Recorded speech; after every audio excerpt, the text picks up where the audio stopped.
আমি নিজেও কখনো ভোট দিতে পারি নাই, সেজন্য এইবারের নির্বাচনটা আমার কাছে একটা সেলিব্রেশনের মতো লাগছে।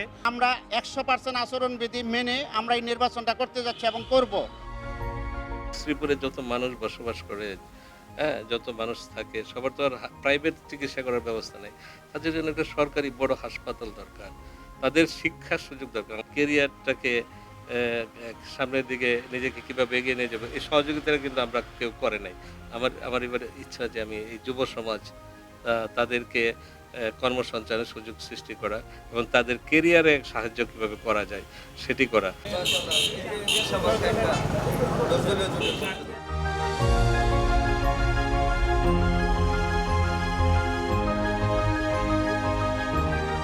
নির্বাচনের সময় যতটা ঘনিয়ে আসছে, আমরা মনে করতেছি যে প্রশাসন একদিকে হেলে পড়ছে।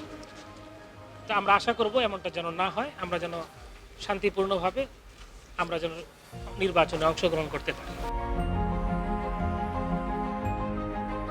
আমাদের কর্মীদেরকে বিভিন্নভাবে ভয়ভীতি দেখানোর মাধ্যমে বা বিভিন্নভাবে হয়তো তারা বলে যে তোমরা যত চেষ্টা করো, পাস তো আমরাই করে ফেলবো, সুতরাং লাভ নাই। এই জাতীয় অনাশ্বাসিতমূলক, যেটা নির্বাচনী আচরণবিধি লঙ্ঘন, এ জাতীয় কাজও আমরা আমাদের প্রতিপক্ষদেরকে দেখতে পাই।